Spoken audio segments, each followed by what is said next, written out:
Let me be very clear from the start. I'm not here to sell you motivation. I'm not here to give you another new year. New me speech that sounds good for a week and disappears by February.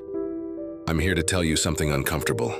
If you don't deliberately set real goals before 2026, next year will look exactly like this one. Same stress, same unfinished plans, same excuses. Just a different lock screen on your phone, same problems, different calendar. And the worst part? You'll still say I was busy. Busy doing what?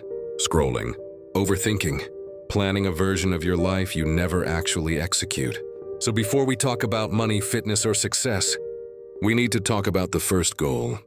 The one that decides whether every other goal works or humiliates you. That goal is self-respect, not confidence, not motivation, self-respect. Because your real issue isn't laziness. It's that deep down, you don't trust yourself. And don't take that personally, most people don't. Let me prove it. You set an alarm. You wake up. You look at the time. And suddenly, you start negotiating with yourself like you're bargaining at a street market. Just 5 more minutes. Okay, last 5. Tomorrow I'll wake up early for real. Tomorrow has heard that lie many times. Or this one. I'll start the gym on Monday. Monday arrives. Now it's, let me fix my sleep first. Your sleep has been broken since 2019. Or the classic modern illusion of progress. You buy a course, watch the intro video, feel productive, close the tab. Congratulations, you made emotional progress.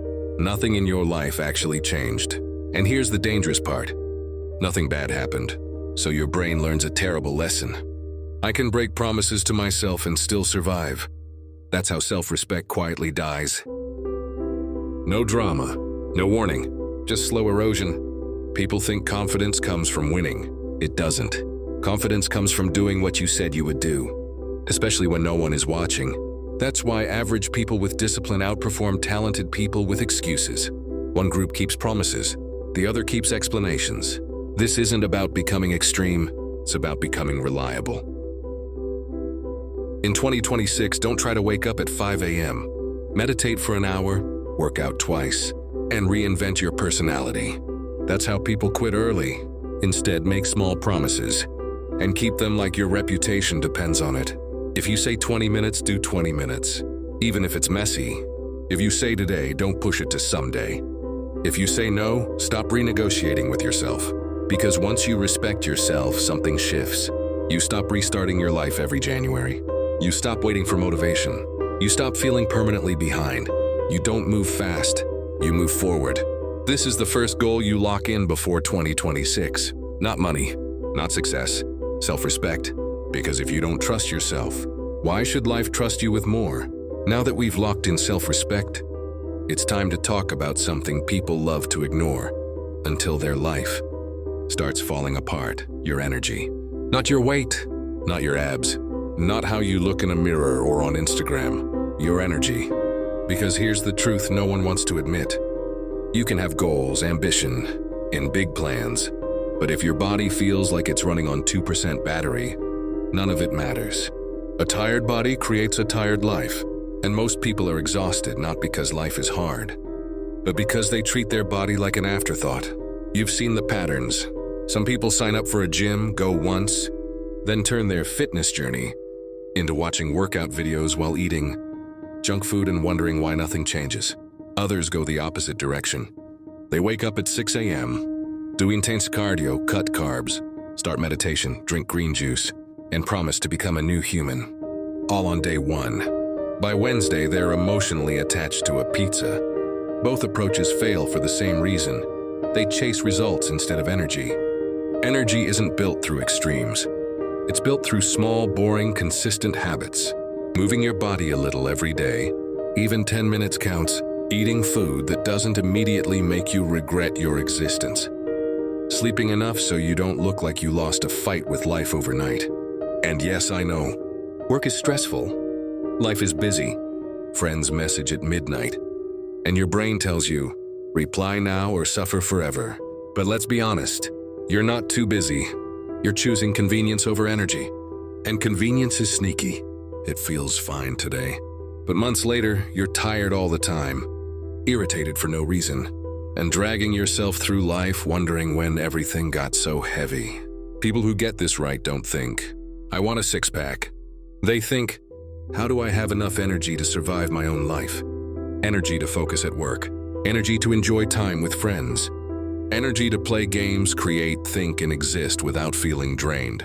You brush your teeth daily, you shower regularly, you eat something every day, but the body that carries your entire life, you treat it like a rental car you don't care about. So here's the second goal before 2026. Build a body that supports your life, not just your appearance. Move daily, even lightly. Eat in a way that fuels you, not punishes you. Sleep like your future depends on it, because it does. Sometimes that means saying no to things you enjoy now so you can feel alive later, because energy equals freedom. Without it, your discipline fades, your focus disappears, and even your self-respect struggles to survive. In 2026, don't chase abs, chase energy. Chase feeling awake in your own life. Small steps, no hype, no shortcuts, just consistency. Now that you've built self-respect and protected your energy, we need to talk about the area where most people quietly feel stuck: career and income. Here's a truth that hurts a little. Most people work hard all year, and by December, they're in the exact same position. Just more tired, more frustrated, and more confused about why nothing changed. You know these people. The friend who works long hours, answers messages late at night, and still says, "I'll never get ahead." The person with 5 side hustle ideas who spends all their time watching tutorials, organizing notes, and planning, but never actually earns a dollar. The grind personality who survives on caffeine and stress, calls it ambition, and wonders why life feels miserable by midweek. Maybe at some point that person was you. Here's the trap. People confuse being busy with making progress. Working nonstop without direction is like running on a treadmill. You sweat, you struggle, but you don't go anywhere. The real goal isn't working more. It's building income that works with your life, not against it. That doesn't mean quitting your job or chasing unrealistic dreams. It means being intentional. Instead of 5 half-finished ideas, pick one thing that actually pays. Instead of endless planning, take one uncomfortable action daily. Instead of chasing low-value work that steals hours for small money, start valuing your time. Because here's a harsh reality most people avoid. If something takes 3 hours and pays almost nothing, that's not hustle, that's exploitation. Meanwhile, someone else quietly does one smart thing consistently. They freelance for a couple of focused hours a day. They learn one useful skill instead of 10 random ones. They stop attending pointless meetings and focus on one high-impact task. By the end of the year, their life looks different. Not because they worked harder, but because they worked smarter. We all know someone like this.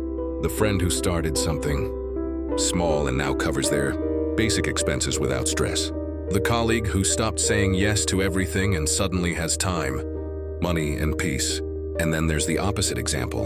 The person who complains about money while spending on daily conveniences that quietly drain them. They're not unlucky. They're unfocused.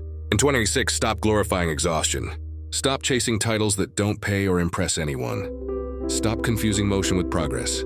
Chase income that gives you options. Income that respects your time. Income that supports your energy instead of draining it. Because when your time and money align, everything improves. Your relationships, your mental space, your ability to enjoy life. That's the third goal. Build income that empowers you, not income that owns you. Now that you've built self-respect, energy, and smarter income, we need to talk about something people underestimate until it starts hurting: relationships. Because here's the uncomfortable truth. You can be disciplined, healthy, and financially stable, and still feel lonely, drained, or empty if the people around you are wrong. Relationships shape how life feels, and most people don't choose them intentionally. They just let them happen. You know the situations. That friend who always says, "We should hang out," but disappears the moment you try to make real plans. The coworker who only reaches out when they need help, advice, or favors, and goes silent when you need support. The family member who complains nonstop, brings tension into every room, and leaves you emotionally exhausted, yet somehow expects unlimited access to your time. You walk away feeling heavy, annoyed, and guilty for even noticing. Here's the mistake most people make. They treat relationships like social media. Lots of connections. Minimal depth, zero boundaries. That's why you can be surrounded by people and still feel alone. What actually works is simple, but uncomfortable. Quality over quantity. One person who genuinely shows up for you is worth more than 10 who drain your energy. Time with people who respect you, challenge you, and make you laugh is not a luxury. It's essential. And yes, this also means cutting energy vampires. Quietly, without drama, without long explanations. Missing a chaotic group chat will not ruin your life. Protecting your peace will improve it. Here's something people don't like hearing. Healthy relationships require effort and boundaries. They don't maintain themselves. You have to follow through when you say you'll catch up. You have to show up when it matters. You also have to stop overgiving to people who give nothing back. And let's be honest, sometimes you are the problem. You text "let's catch up" and never follow through. You cancel plans out of convenience. You say yes when you mean no. That matters too. 2026, stop pouring energy into relationships that leave you drained. Stop chasing people who don't choose you back. Instead, invest intentionally. Nurture the friendships that feel mutual. Strengthen connections that support your growth. Create space for people who bring laughter, honesty, and calm into your life. Because at the end of the day, success without connection feels hollow. Money doesn't laugh with you. Discipline doesn't celebrate with you. Energy feels better when it's shared. That's the fourth goal. Choose people who make your life lighter, not heavier. Now let's talk about the goal most people secretly ignore. Fun. Because somewhere along the way, adults convince themselves that fun is a reward, something you earn after working hard, something you'll return to once life calms down. That's a lie. Fun isn't a bonus. It's fuel. Without it, life becomes a loop. Wake up, work, eat, scroll, sleep, repeat. Weeks blur together. Months disappear. And by December, you ask yourself, what did I actually enjoy this year? You've seen this play out. The friend who swears they'll learn guitar, draw, cook, or create, but instead watches other people do it online and calls that research. The cousin with expensive gear collecting dust because they're too busy being an adult. The person who bought a console, camera, skateboard, or art set used it once, then buried it under responsibilities and excuses. Maybe that person was you. Here's the truth. Hobbies aren't childish. They keep you mentally alive. They balance your mood. They spark creativity. They give your brain something to look forward to besides responsibilities. Without play, even success feels empty. And no, endless scrolling doesn't count as fun. That's not play. That's your brain trying to escape. Real hobbies involve engagement. Something that challenges you. Something that makes you laugh. Something that lets you fail without consequences. Fun is not a waste of time, it's a reset button. So here's how you do it right in 2026. Schedule fun like it matters because it does. Don't wait for free time.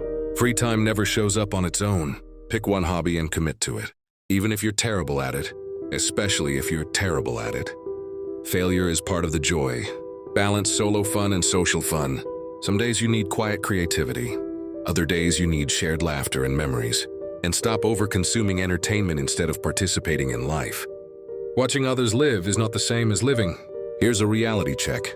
The person who says they love gaming but only watches streams.